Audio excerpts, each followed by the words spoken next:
Good morning, everybody. Almost afternoon. Can you hear me? I think it's mostly for recording purposes that I have the microphone so that it'll pick up for the video. Okay, you still can't. I don't think it's gonna. We don't have like a speaker that it's gonna come through. I just need to speak. Okay, I just need to speak loudly enough so that you can hear me, and then it'll pick up here. Can you hear me when I speak like this? Okay, good. So good morning, everybody. Thanks for joining us today for a bibliotherapy presentation. We have Dr. Dale Elizabeth Pehrsson with us, and I'm going to read her bio in a moment, but I just want to go over the program with you that we're going to go through today. We're already having lunch, and please feel free to pick up more food as we have the presentation throughout the day. We're going to have a break, and so feel free to eat as you're enjoying the presentation. Dr. Dale is going to come and introduce bibliotherapy and tell us what it's all about. And then she's going to talk to us about how counselors and librarians can work together effectively on the bibliotherapy project that we have together. We're going to take a short break, and then there's going to be some resources and examples, case studies, etc. And Dr. Dale is going to give us some examples of how to apply bibliotherapy to the work that we do with students. And then we're going to have questions and answers, and we're going to conclude, okay? All right, let me just tell you a little bit about who Dr. Pehrsson is. Dr. Dale, as she likes to be called, many of you have already met her. I'll just give you a little bit on her background.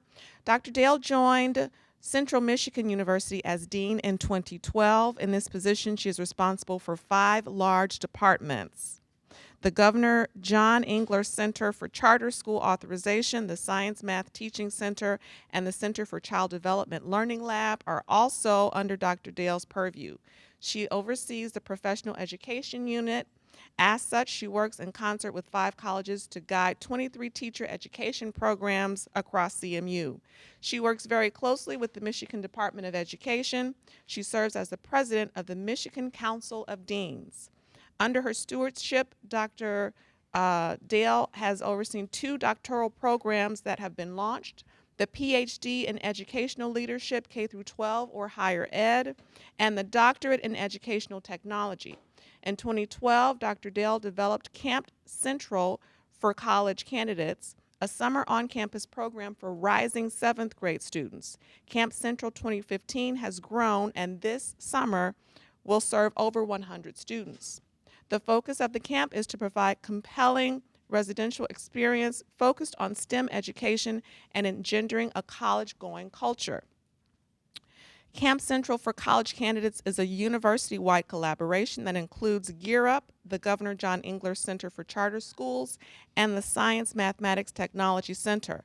The creation of Camp Central led to CMU's and Dr. Dale's invitation to participate in the second College Opportunity Day of Action hosted by President Obama, the Vice President, and First Lady. Dr. Dale is also a professor of counselor education, a registered professional nurse, licensed professional counselor, advanced level of independent clinical practice, approved clinical supervisor, national certified counselor, distance credential counselor, and registered play therapy supervisor. She began applying these clinical concepts to all age groups and researching these topics in 1989, bibliotherapy, and her work with children and families also in 1989. Dr. Pehrsson continues to research in this area and recently presented at the National Conference on Creativity and Counseling in San Antonio, Texas. What a bio. Very accomplished woman. We're so grateful to have her. Dr. Dale, thank you for joining us. We look forward to your presentation. Thank you so much. Thank you. Thank you. Sometimes when I teach counseling students, years ago, they would say those different credentials.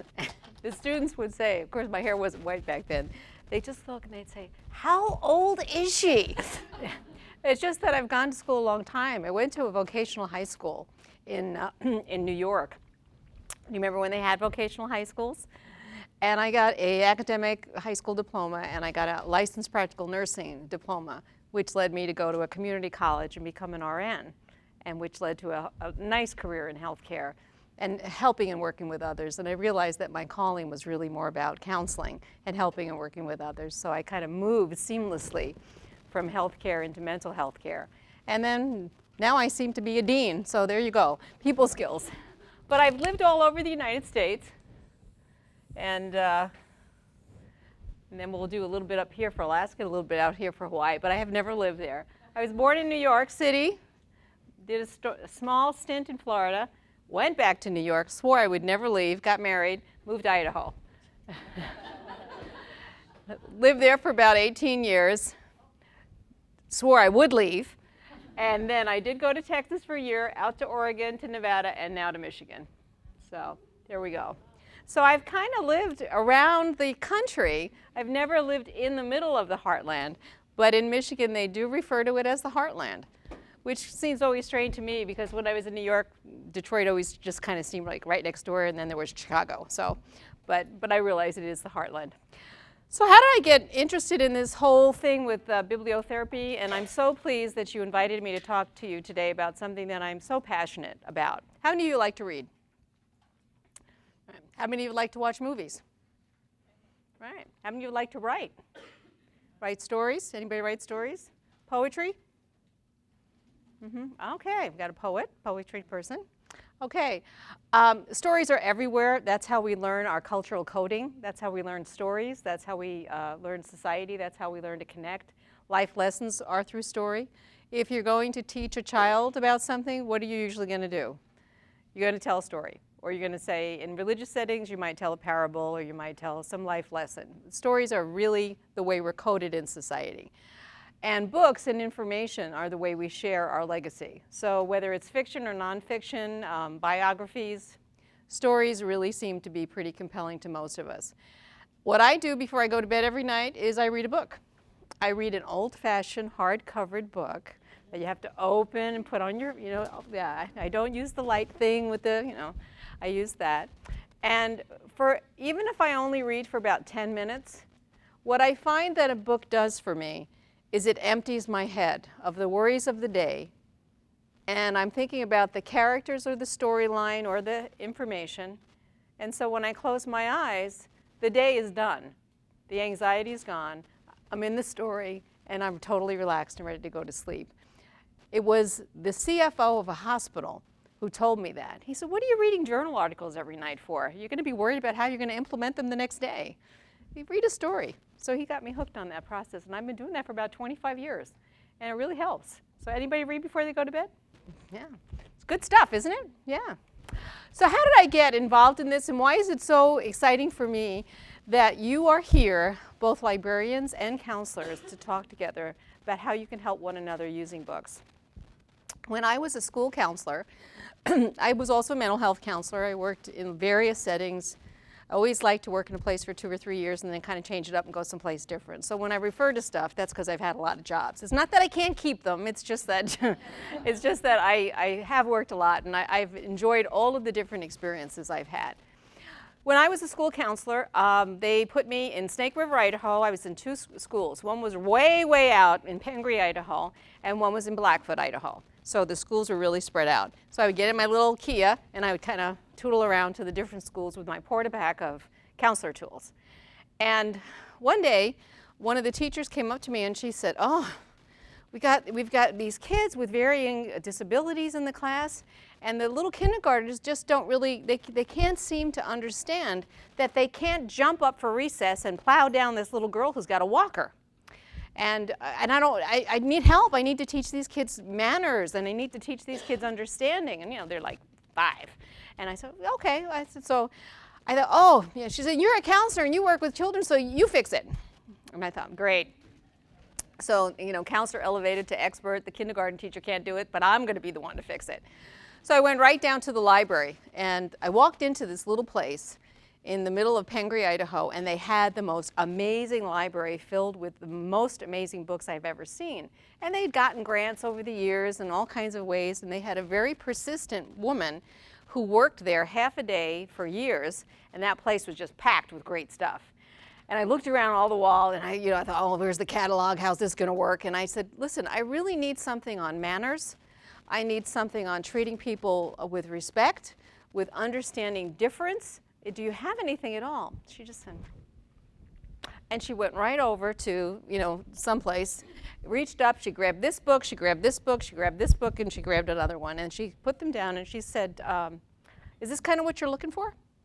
And 3 out of 4 were perfect. They were just perfect. And she knew the classroom, she knew the age group, she knew the reader level, she knew all that stuff.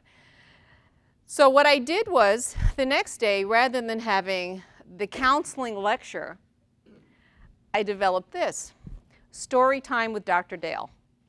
And that was, for me, that's exactly how bibliotherapy was born. It was the partnership with the wonderful librarian who knew everything about where to get every book. Oh, and if she didn't have it, she could find it at another library for me. But what we would do is we would read the story, and I would read it to the children. Big books were really great because then I could read, big pictures, and then they'd wait for me to turn the page. And I did this whole drama thing, and it was great theater, and I enjoyed it. I also knew it was great for classroom management, so that was also very good. So what we would do is we would talk about the book, and I would model that it's okay to make mistakes when you're reading, because I never read things perfectly. And what happened was the children were drawn into the story. They were able to kind of link to the storyline and the ideas that came out of it. It meant something a little different to each one of them, but they were able to modify their behavior and learn from that and align with the characters in the story. And they were even able to say, oh yeah, that's just like when Sally tries to get up and she has difficulty with that stuff she has to use. And I said, oh yeah, that's a walker, and we would talk about that. But then what happened was, I found that when I got to the University Counseling Center, that older students also like to read. And believe it or not, some of them even like to be read too. And then I found that some of my older clients, when I ran a geriatric outpatient depression group, they liked to be read too. And they like to read, and they like to read to one another.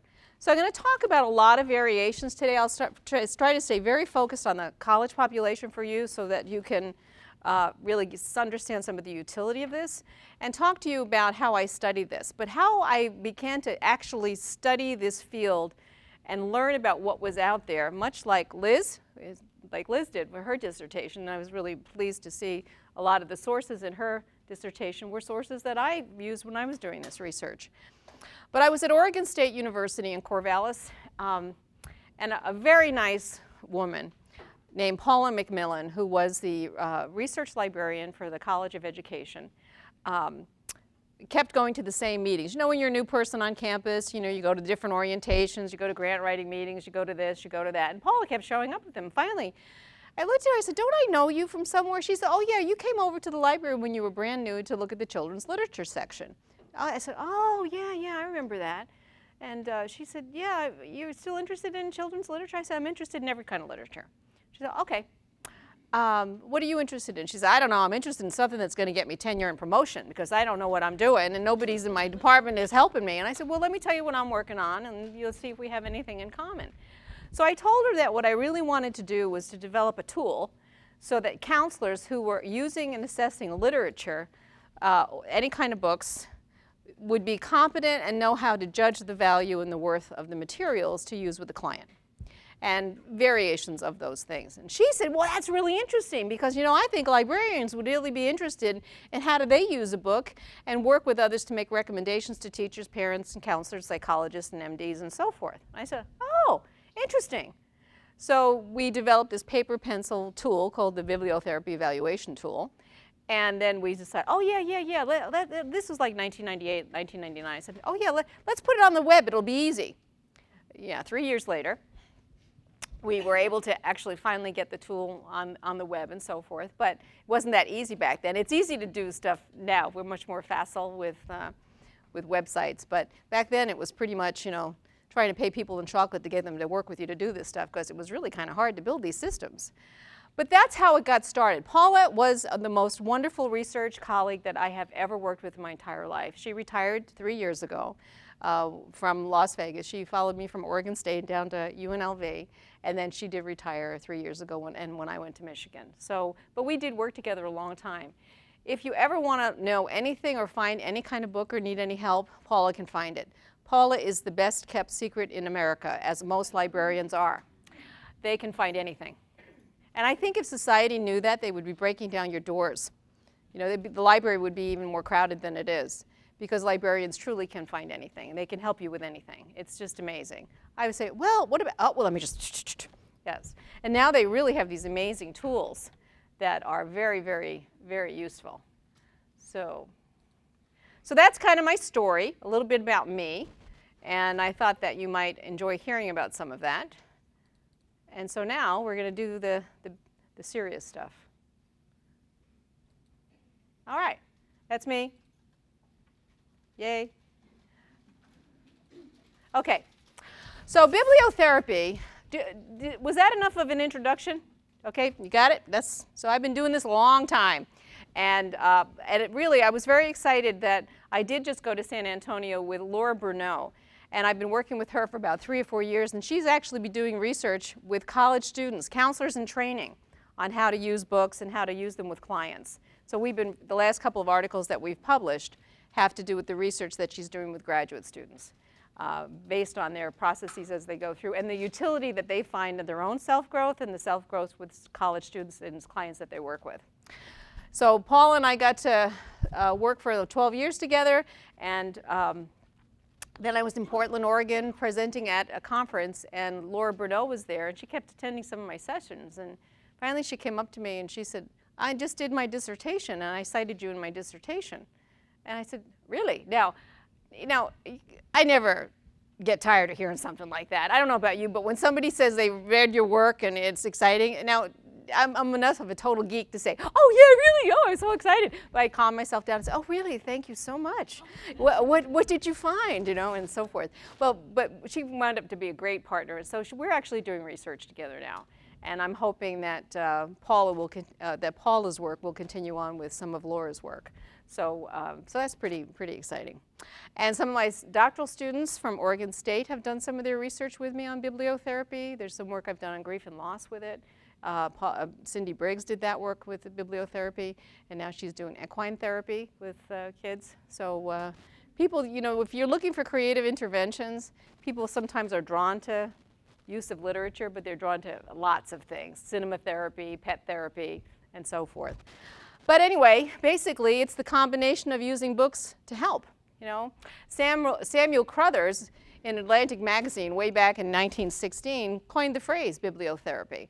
And basically treatment through books, Pardek and Pardek are the big name. They did a lot of research about 15 years ago.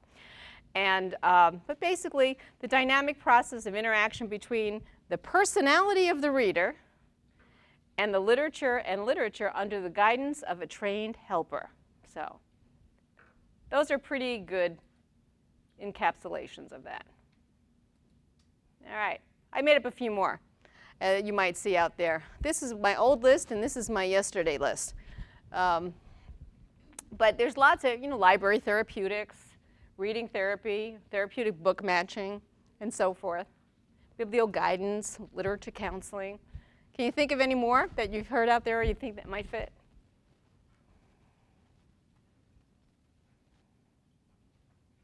Want to guess? Oh, you thought this was just going to be me talking. Any other ideas? What might work? Yeah, but writing therapy, composition therapy, those are some of the other ones. So yeah.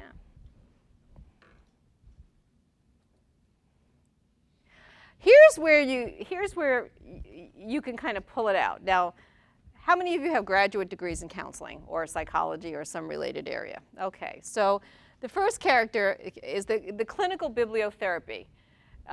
This is where you're trained and you understand the significant emotional, behavioral, cognitive issues related to the clients and the students who present themselves to you.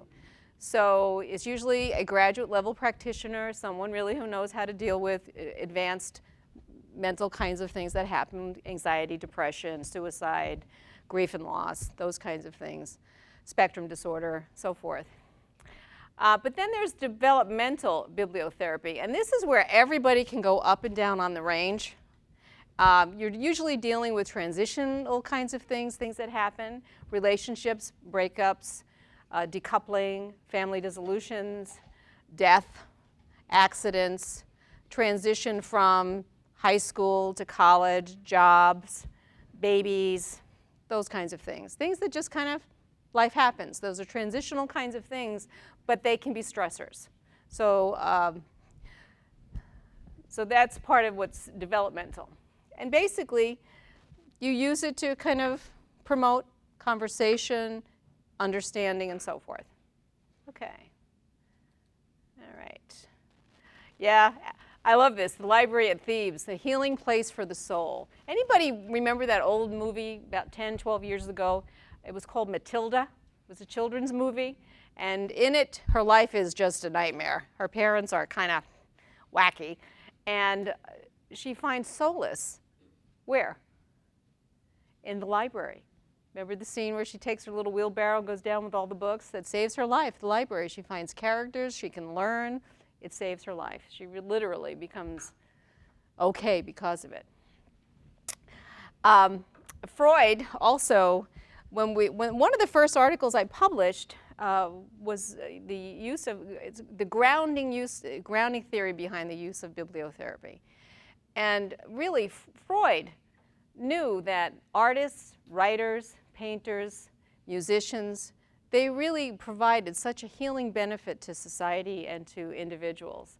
And he recognized that in much of his work. That's something with the cigar and everything else, we kind of forget about that part of Freud, how well read and how much he understood. Okay, so as we move through the years, I must give homage to the Quakers. The Friends Societies were, early in the United States particularly, they began to open places that were safe places, and they used books with clients, with patients who were ill, and they founded some of the first institutions of healing. It became used as, in medical institutions, to distract patients from their pain and from their illnesses, but also to connect them with the outside world. I call that vicarious immersion. You're able to actually go into and experience. This is one great way to teach individuals about varying cultures that are different from your own. Vicarious immersion is a great way to read a book. You really get to understand what someone else's experience. You can never get complete empathy. You can never get total alignment with someone else's experience, but you can approach it. So that's, so when I lived in Pocatello, Idaho, and a lot of the kids had no clue about different cultures from around the world, around the United States, because they had about 90% culture that was very similar in Pocatello to one another. And so books were a way of really expanding their horizons. It created understanding, it diminished intolerance and prejudice and so forth. It also got them in the hospitals to engage in positive ideas. And here's the most important thing, a really important takeaway from today. There's a word right here,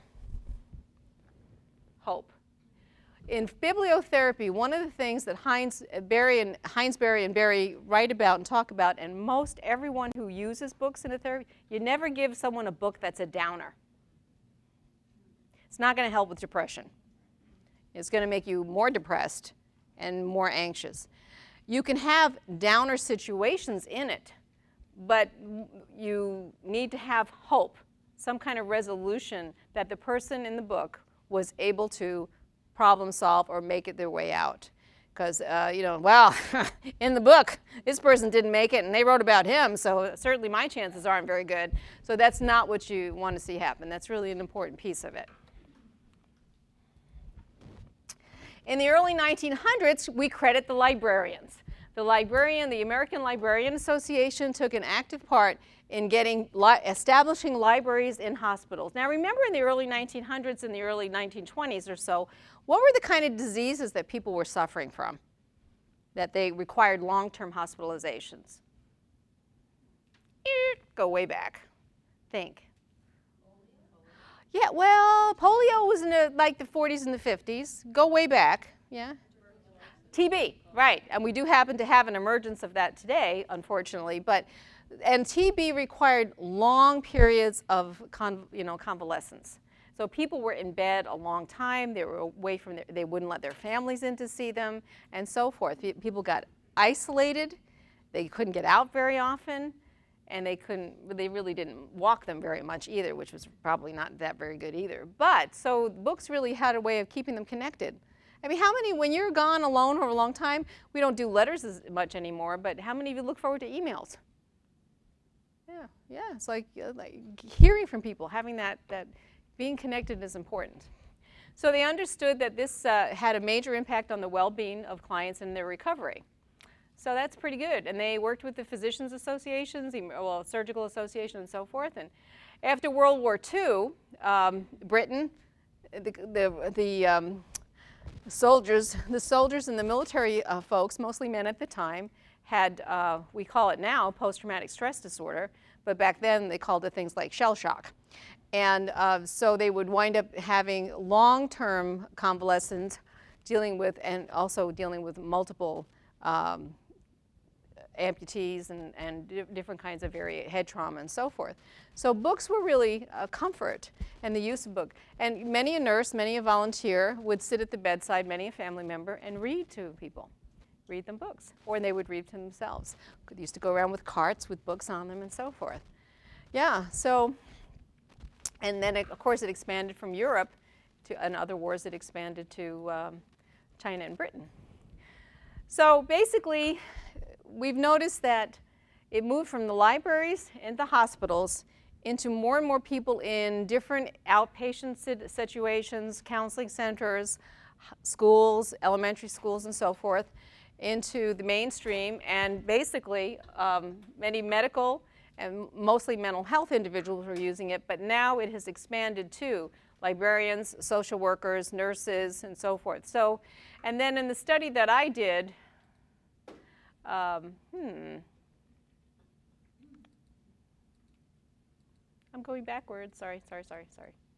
There we go. Okay. And so basically it has utility just about everywhere.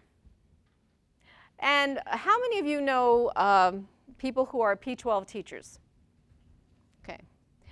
Teachers do counseling all the time. I mean, they know kids better, sometimes better than their parents. They're with them a long, long time during the day. They can talk to them about, who does career counseling? Okay, right. They infuse career counseling, confidence building. They help them with anxiety reduction, academic planning, and all that. But the teachers fall more into the developmental place for it. But you can see career bibliotherapy. You can see all kinds of, when we did our study in 2009, Paula and I found that many counselors do prescribe bibliotherapy, but they use mostly self-help books, mostly workbooks, less about fiction. Yeah.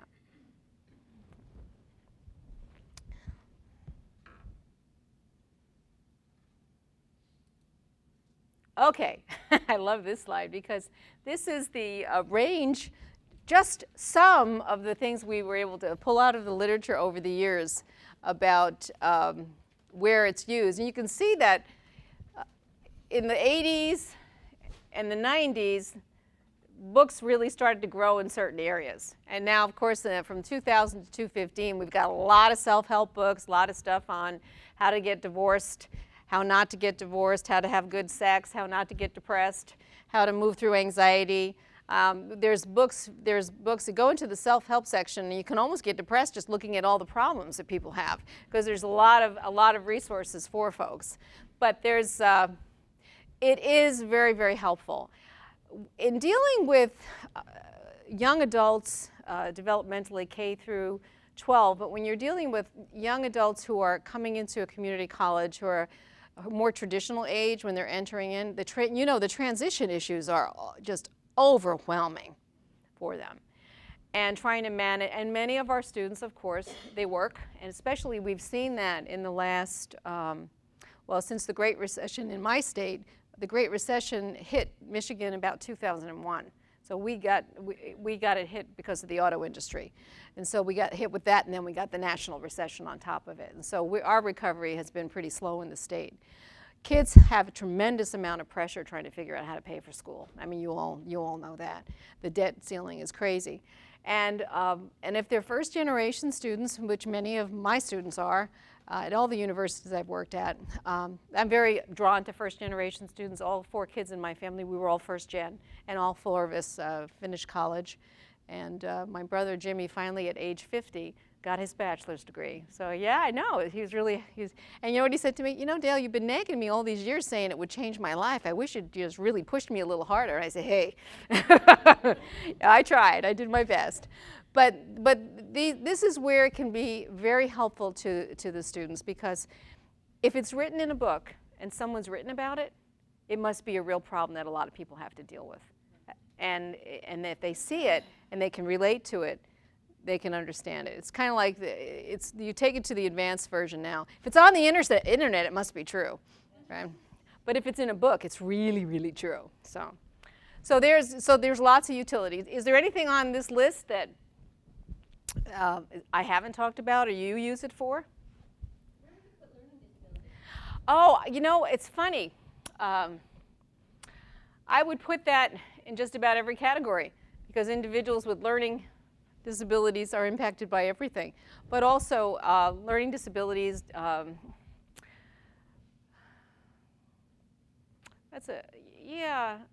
there are categories for that you can look up. And then there are specializations. Is it a emotional disability, cognitive disability? Is it on the spectrum? Is it an autistic disorder? Head trauma? You know, there's just so many different kinds of disabilities, and many of which are invisible to the eye. Yeah. So.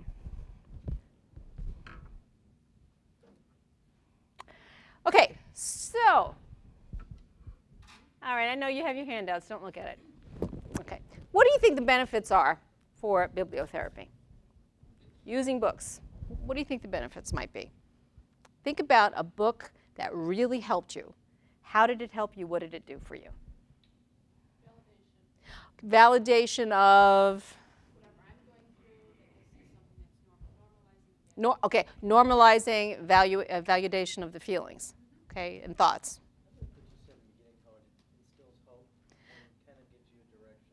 Okay, could give you ideas, could give you hope, could give you some techniques you hadn't thought of, right? Okay. You don't feel as isolated. So you feel a little bit more connected. Nobody likes to eat alone in the cafeteria. That is one of the things that most people are really terrified of, and it goes back to the fact that we all kind of, as human beings, need each other to survive. It's pretty hard to survive in the wilderness on your own. And so eating alone in the cafeteria and being rejected is a real vulnerable feeling. Yeah, so isolation, yeah. What else? What are the other benefits that might? Gives you information about the subject that you're looking at. Right, so it's helpful, gives you information, okay. I like that you can cover something, move on, go back to it, Reread it, yeah.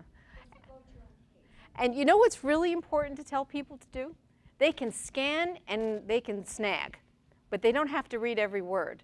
It's almost like people need permission. Like, you mean I don't have to read it? Yeah, you know, sometimes you can read the last page first. You know, yeah. So it's a different reading process. People have rules about reading. They have rules about making art. You know, being perfect. Nobody wants to draw because I'm not a good artist. Well, you know, we're all not good at one point. There's very few people born brilliant with art. What other benefits? I'd also say it might give you a different perspective on how to approach a very complex problem. Right, different perspective on how to approach a complex problem. So I was going to say maybe self-advocacy. Okay, so self-advocacy leads to self-empowerment, right? Which leads to self-confidence, which leads to self-efficacy, you know, and over again, right? Right, all those things. Yeah, what else? Entertain you. Yes, it can entertain you. It can be very relaxing. Yeah, I used to read a lot of, who's that scary writer? Not Clive, the other one who, Steve. Oh, I used to read, I read everything he ever wrote until I read Tommyknockers. When I woke up at 2 o'clock in the morning with the alarm clock flashing green like that, and I thought an alien was coming at my bed, I decided, you know, maybe I'm a little bit too high strung for this kind of reading. So I decided that I was going to kind of move off and try some other reading at that time. So sometimes it can be distracting and entertaining, but you also have to wire it with your personality. So, yeah. What else? Anything else? All right, let's see what you got. All right. Increase self-awareness, get to know yourself, validation, clarification of emerging values. Okay? Now this is where it's particularly helpful when you're dealing with college kids in transition whose values are emerging and they might be different from their family of origin.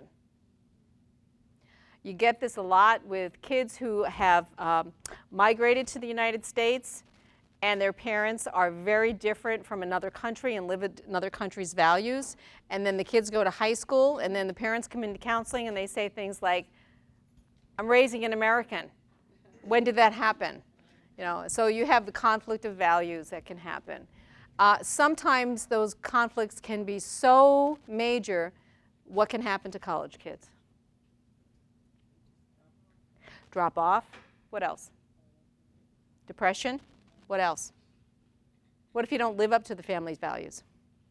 What can happen? You can get disowned. You can get suicidal. Yeah, you've all seen that, right? Self-harm, anxiety modification through self-harm, and so forth, right? Right. Development and understanding one's own ethnic and cultural identity. I work with a professor, he tells a great story. He said he was 30 years old, he has 2 other brothers, and one day he looked at his younger brother and he said, how come you look just like me? And he looked at his older brother and he said, and how come we don't look anything like you? Well, it turned out that his whole life he was struggling with his physical appearance because his name was Scottish. But his father and his father of his younger brother was Mexican. But the mother never told them. So their identity was really confusing to them. And so now it's so great because he said, what happened when I finally found it out and found out from my younger brother that, you know, we were the same biologically, but my older brother was really my half-brother, we needed to find out a lot about our biology. We needed to find out about our dad. We needed to find out about our life. So he did a lot of reading, and then he did a lot of traveling, and then he finally met his father. But, you know, you don't know about your identity, but you're real confused. It's a really pretty blatant case, but it's a good one. I'm sure that happens more often than most people admit. Yeah. Okay, so increased appreciation of other cultures different from your own, viewpoints and lived experience. Books can really expand and diminish prejudice. Oh, that makes sense. I had no idea. I just thought they like to keep their ears warm. I had no idea why they were wearing this kind of thing. Oh, that makes sense. And it really, if you can read about something and understand it, information's power. It's really, so that's helpful too. And you mentioned another point of view, alternate way of looking at things, improved coping skills, and alternative responses to problems. Sometimes we are very limited by the way we can think, but a book can give us a creative alternative, or many options, like in a workbook. Yeah. And then the other thing is that the book can give you like this map to try out, and then you can kind of rank it. Did it work? Did it not work? And so forth. Yeah. Okay. It can reduce feelings of isolation, negative emotions, stress and anxiety, and it can increase and improve one's self-esteem. Those are just some of the. Okay, I talked before about conditions. Now these are more things that can be specific to issues, a range of issues that can be addressed. Nightmares. For some young children, bedwetting.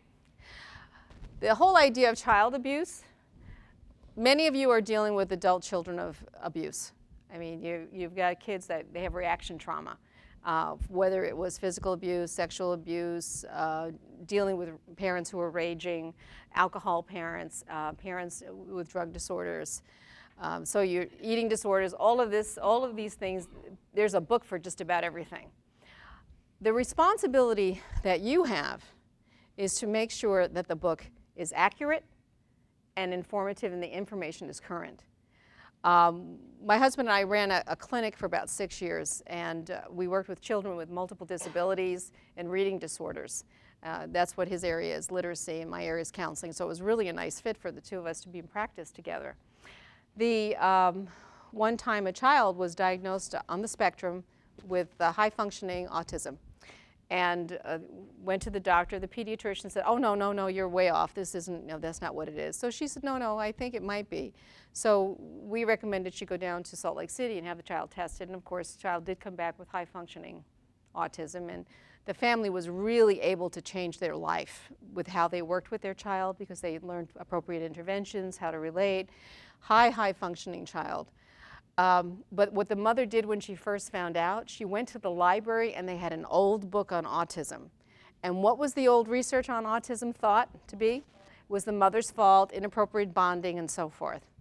And she came back and she was just panicked. We said, "Oh, no, no, no, no, no, that's old information. It's going to be much better when you go to classes down in Salt Lake. You'll find out a whole lot more about," and we had to kind of really re-educate her. Well, we didn't recommend the book in the library, but she took it on her own to do that, and the library was not current. So that was really a good situation that could have been really bad. I have a question. I have some ideas why this is there, but what about you have giftedness? Yes, range of issues addressed. And the reason I put giftedness up there is because who of you have worked with gifted and talented youngsters? Okay. What do you know about gifted and talented youngsters? What do you know about them? They work hard. What? Usually quirky. They don't socialize well with their age peers because intellectually they're too far ahead of them. Right. So if they're thinking like a 21-year-old, but you're in the body of an 11-year-old, the 11-year-olds aren't going to be very satisfying, but the 19-year-olds are going to not want to hang out with you. So you wind up with social skills issues, and sometimes feeling very isolated and alone because your brain doesn't think like the normal population. Most of us we kind of fit right there. And we have a lot of people to hang with. But if you're here, you have fewer people to hang with. That's what I love about working in the academy. You know, I work in a college of education and human services with 250 people, most of whom are right about here. So they have a lot of people to hang with, but they're kind of quirky. You know, faculty, I don't know if that's been your experience, but sometimes faculty can be just a little bit, quirky is a great word. And actually I adore that creativity about them. They bring so much to the fore that's just so unique. But sometimes it can be challenging. So yeah, so that's why it's there. Yeah. You're welcome. All right. All right. Other benefits? I got that already? Okay.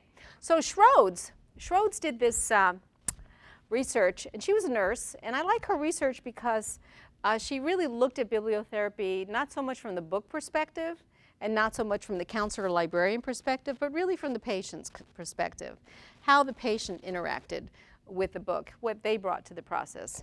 And so and most people build on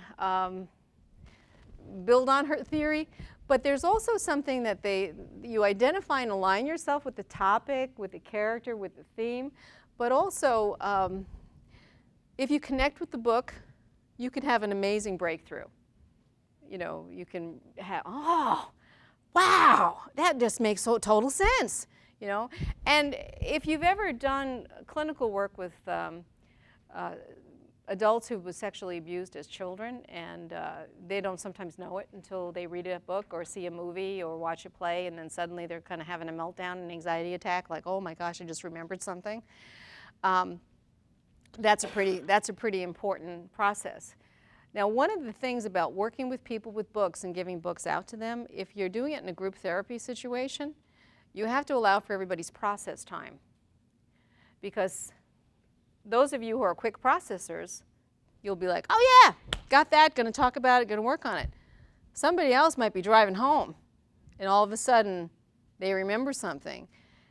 And you know, you need to tell your clients or your students, pull the car over. pull the car over and just have a good sit for a few minutes. You might remember something, or something, it might bring up something painful for you. You might want to come back and talk about it when you come to your next session. Or have them write in a journal about it. Read and react to the journal. Because you know, sometimes that happens when you watch a movie. All of a sudden something will flash across the screen and you will remember something brutal that happened to you in your life. And it's like, and all of a sudden you just might be crying or shaken up or, you know, wanting to talk about it.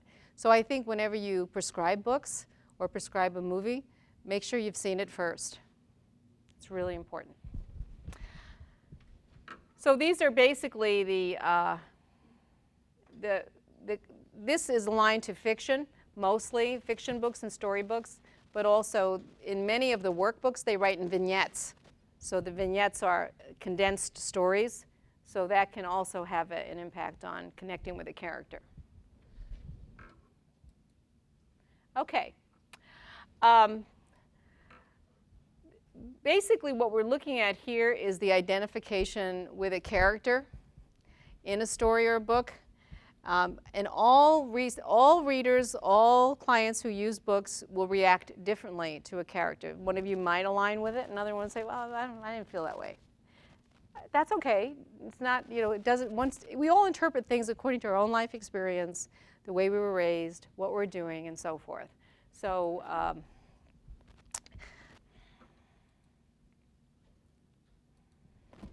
okay, there are emotional benefits. And we talked a little bit about isolation, but also gaining comfort or reassurance. Finding hope, motivated, not only learning that you can act differently, you might be motivated to actually act differently. So that's always good. You know, therapy, counseling, learning is only as good as you either assimilate or try it. And I liked it before you said escape. And then, of course, an emotional release. There are cognitive benefits. You can understand yourself better, your feelings and your thoughts. You can gain insight and integration. So it becomes part of your learning and it becomes permanent. And then, of course, I think with problem solving, making decisions, transitional decisions, health issues, information is better. You can actually be informed to do things.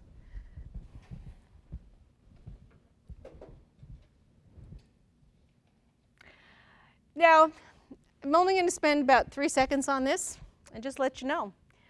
Bibliotherapy is very difficult to evaluate its effectiveness. I mean, Liz, you did the research. You know, people just don't know why it works. And it's because you're dealing with the human condition of reading, of learning, of individual differences, individual applications, and also it's used in so many different ways and there's so many different materials. So, but we continue to use it. And I think it works, you know, but not everything can be quantified. In self-reports, one of the surveys that I did with counselors, they said it makes a major change. Some people only use it as an augment for therapy. Some people use books most likely as a conjoint to the therapy, but some people just say, here, read a book and come back next week and we'll talk about it.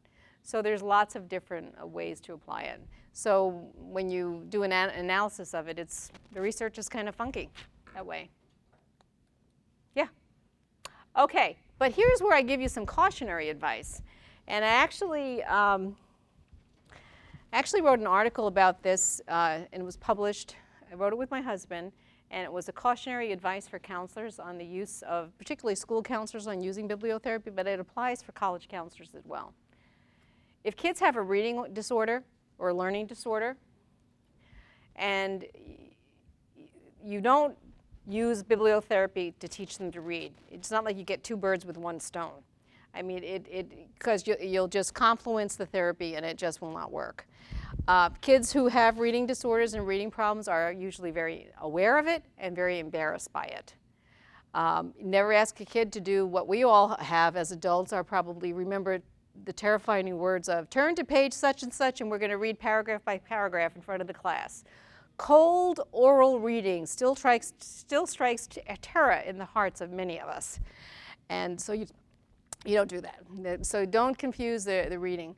Always read the material first because you might be surprised. If a client brings in a book for you to read, to look at, try to make time if you can to read it. You might just want to say, tell me about it. Tell me what's the most important things about it. But when a young girl brought me in Summer of the Monkeys, and she said, this is my favorite book in the world to read. I just love this book. And I asked her, well, what do you like about it? Well, I'm not really sure. And she couldn't quite articulate it. So I got the book and I read it. And I could see why she loved that book. And in there, one of the characters had some disabilities. And so did her sibling. And she totally related to the protective nature of the one child and felt very parentified. She was responsible for everybody in the family, which led to colitis, stomach cramps, and other kinds of things, which we were able to move through because we could talk about the character in the book. Talking about her tension was too close, too frightening. So the book becomes kind of a container. You can talk about the character or what that person did to make their problems go away in the workbook. And for no two people, the effect will not be the same. A good book for you might not be a good book for you. But sometimes with reading groups, how many of you belong to reading groups? Anybody ever belong to reading groups? Okay. Sometimes reading groups turn into kind of like quasi-therapy sessions. You know, people start to talk about, this character and this book and so forth. Because we all can be kindred with something in a book together. And we can reach out and reach across. It can also build friendships. Sometimes people have these friendship groups that they try to run. Let's face it, friendship groups, let's have a friendship group. You have to have something about something to be part of a group. There has to be an aboutness. Sometimes the aboutness is the book or jogging or something. But just to say, we're never going to have friendship skills, well, it doesn't quite work that way. It's too artificial. Okay, and but anyway, if you're going to recommend it, or I'll put it in bibliotherapy jargon, if you're going to prescribe a book, make sure you know what's in it. It's really important. And especially, it's very important for counselors to read some of the therapeutic stuff that's out there to make sure that the people are kind of credible. Because sometimes people write books and the stuff that they write about is not, it's scary. I tell people to go out and try these things for anxiety or try different things, and it's a little bit too weird. I also talk to people about understanding the politics of books that they're prescribing, especially like you're a public school, right? State school. But some of the private schools, if you put something in your library, you could lose your job. So you have to be aware of the political ramifications of the texts that you put in schools because they have codes of, codes of this and that. So I always tell my school counselors when they're going out to order material, be cognizant of the mission of the school and what you're doing, and know your community. I mean, are you going to wind up with a book burning in front of the library? So you have to be careful with that. It's funny, but those kind of things still happen today. Yeah. I mean, Harry Potter just raised quite a stink. So, okay. So more cautions. I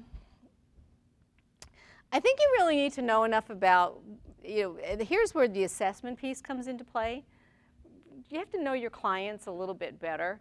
And you as librarians will want to ask the counselors, well, tell me about, I know you can't tell me, the person's name or because it's a confidential situation, but tell me about what this person needs. Where are they at developmentally? What are they interested in? How old are they? Where do they come from? What's their family like? Because the librarian will say, they might be interested in. And sometimes what they'll do, a librarian will pull out 6 or 7 books for you, and you kind of can go through them all and see if they'll work for you with your student. So, and like I said, librarians, or as I used to say when I was little, librarians, they'll find anything. I think that also, if you wind up using workbooks, this is something that,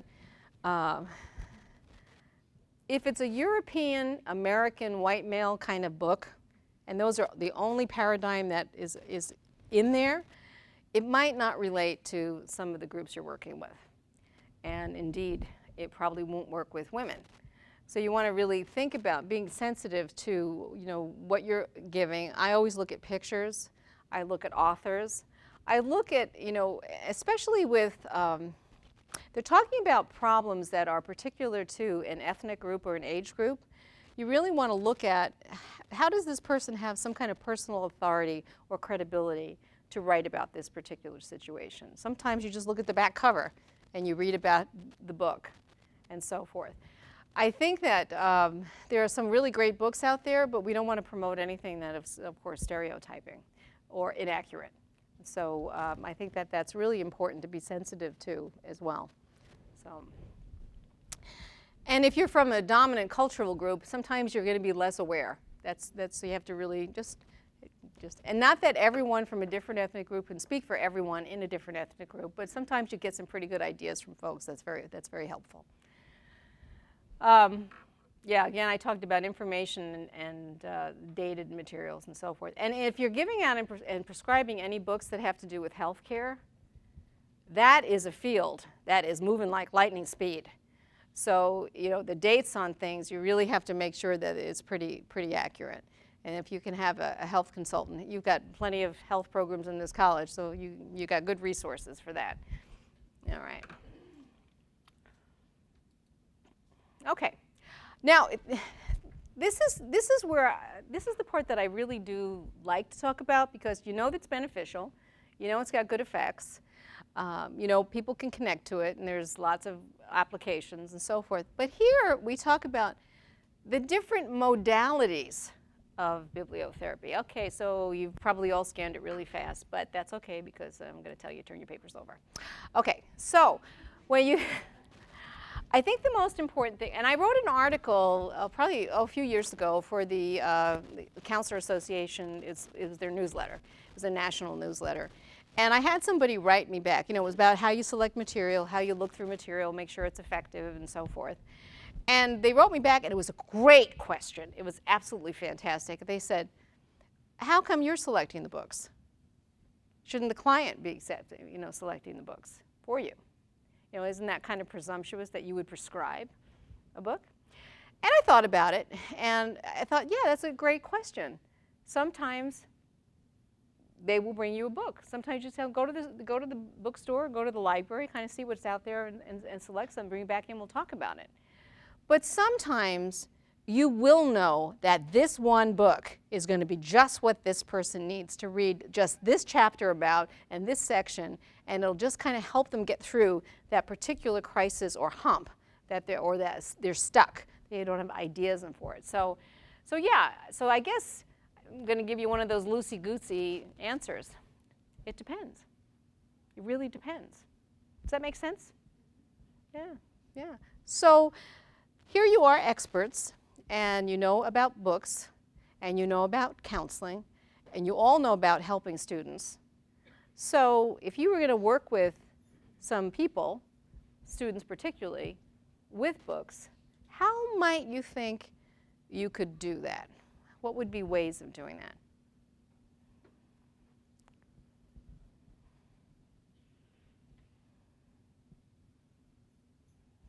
Well, I'm just thinking,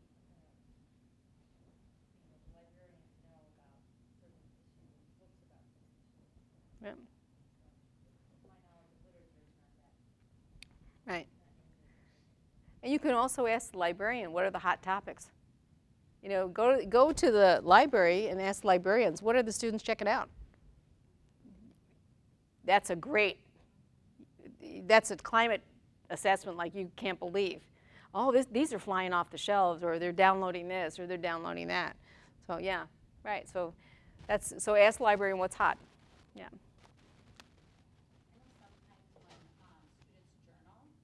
journal, they want to bring their journal entry and just kind of give it to me and say to me, why don't you read this? And instead I'll have them read it to me, or I'll read it out loud, and then we'll process Mm-hmm. what's in there. So I imagine maybe with the book you can try to do the same thing. Mm-hmm. Mm-hmm. A certain chapter that stood out, or a certain paragraph or two in the book. Have them bring it to the next session, and we can process it together. Right. Right. That's a great combination.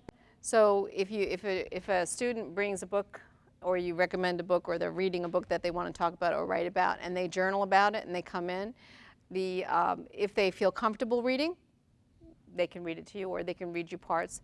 Sometimes they might be embarrassed, so they may want you to read it silently and then just kind of reflect, or reading it to them is acceptable too.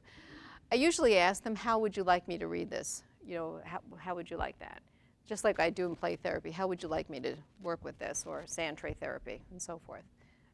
Yeah, because the journals are, they're the ego right in your hand. It's the person's, it's them, it's who they are. So I try to be very respectful. It's an honoring when they bring the book in and hand it to you. Yeah. Okay, how else might you use it?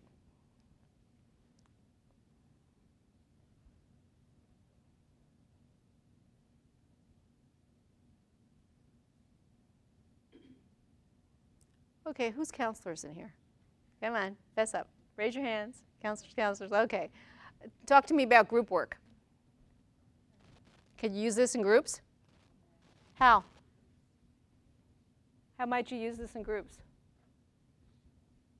If we had groups, Okay, if you had some groups, right.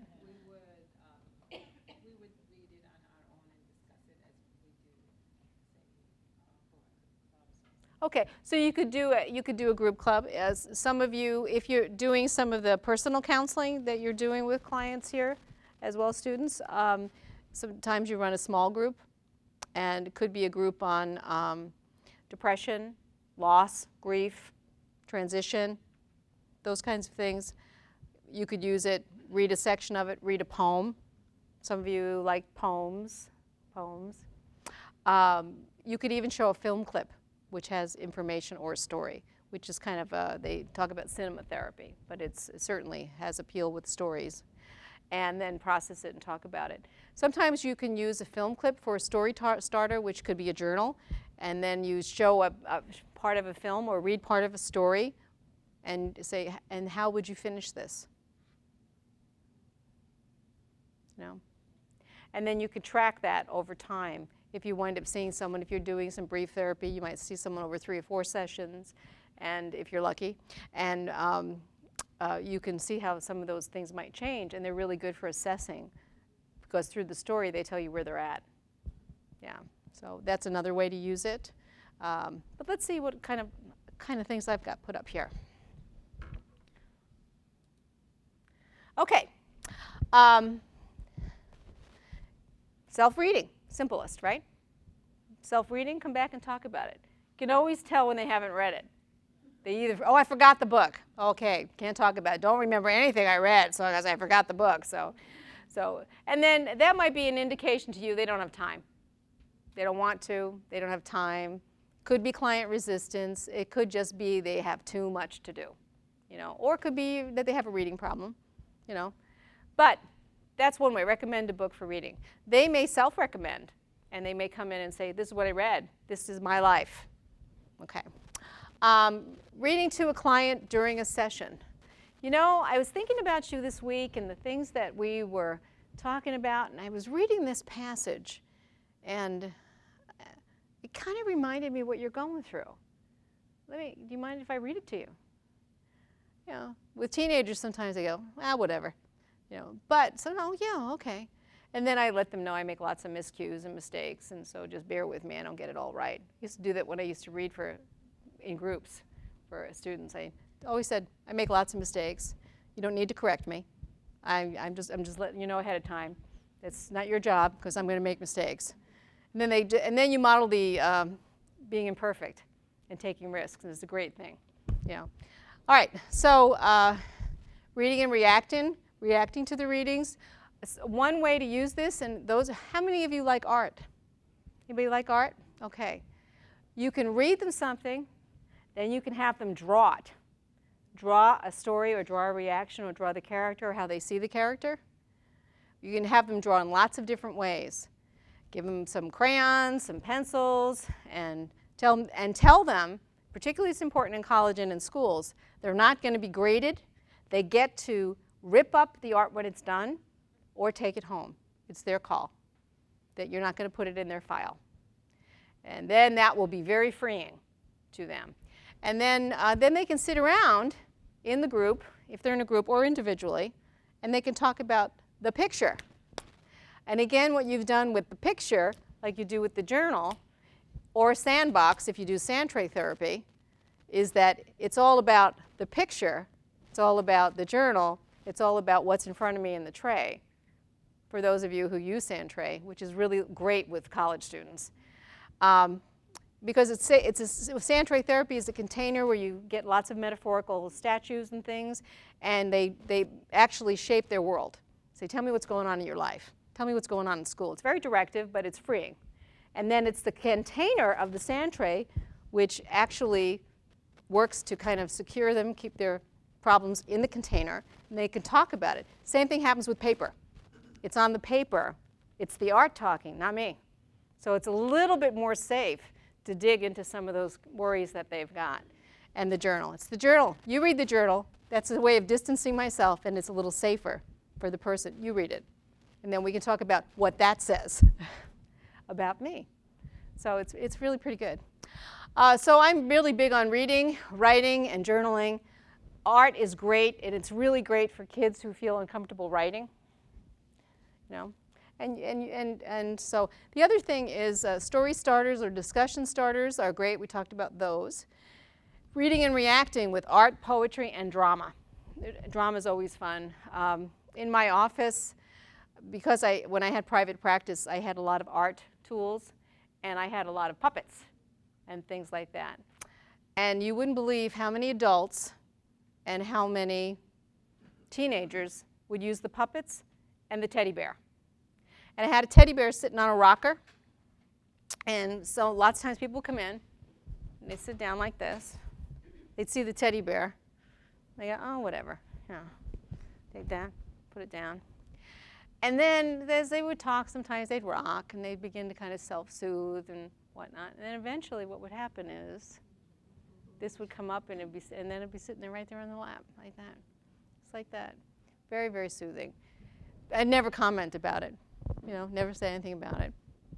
Then they got what they needed. It was comfort for the time. So you can augment your use of bibliotherapy, books with art, with all kinds of things, because each one of you have a different practice. You do things differently with clients and students, and I think that that's very appropriate. But one of the things I loved about the library at UNLV was it had big books, and it had puppets that matched the big books, and they were great for all grade levels, you know. So. Yeah, just one of the different modalities I wanted to bring up, which is kind of a plug for our librarians, is we do one book, one college. Do you know that? No. Mm-mm. So this year it's at Giovanni's Room. Oh, okay. Baldwin's great book about sexuality and identity and so many rich things. And so it's infused in a lot of the different classes, counselors. It's really a modality for bibliotherapy. Right. You're setting a climate and a discussion and an opportunity to speak about many, many things. That's great. It's really incredible. Yeah, that's. For the librarian. Yeah, no kidding. That's really. Yeah. So what's your next book? It's a book called Illegal Reflections of an Undocumented Immigrant. Oh, perfect.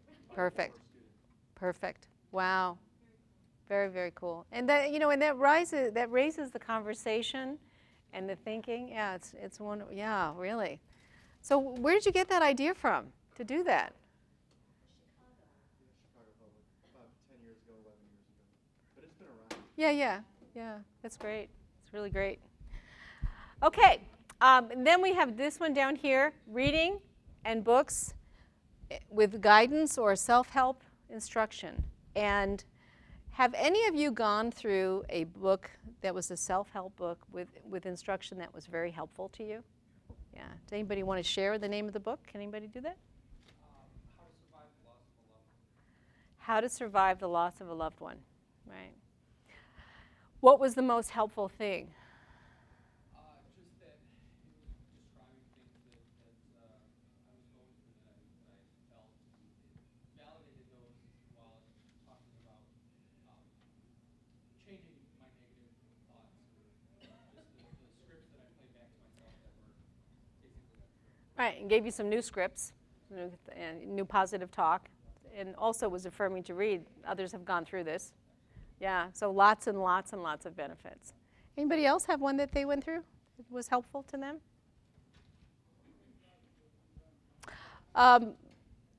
There's a book that came out about 10 or 15 years ago, and it was about the artist's soul. Cameron? Anybody? Yeah, the artist. Julia Cameron, The Artist's Way, right. And that book, it was kind of a guided learning process, but not necessarily a self-help book, but a book that really gave an individual a chance for reflection as they went through it. And when I was a counseling graduate student, codependency was the big buzz back then, and everybody was reading, oh, I'm an adult child of this and an adult child of that, and I'm codependent and codependent no more, the dance of anger, and all those. And I think I read every single one of them, and I kept bringing them into school and talking to my professors. This is a great book. What do you think about this? Written by a psychologist. And finally, I had one professor. He said to me, Dale, reading is not a good use of your time for therapy. You need to learn how to actually talk to clients. I said, yeah, but there's so much to talk about when you've got this really great book to kind of, it's a good starting point and go on. So we teased about that for years, and he just laughed when he found out that I was actually publishing and doing all this work in bibliotherapy. I said, see, I told you it had utility. But he said, it doesn't replace good therapy. And he's actually right. You have to know what you're doing.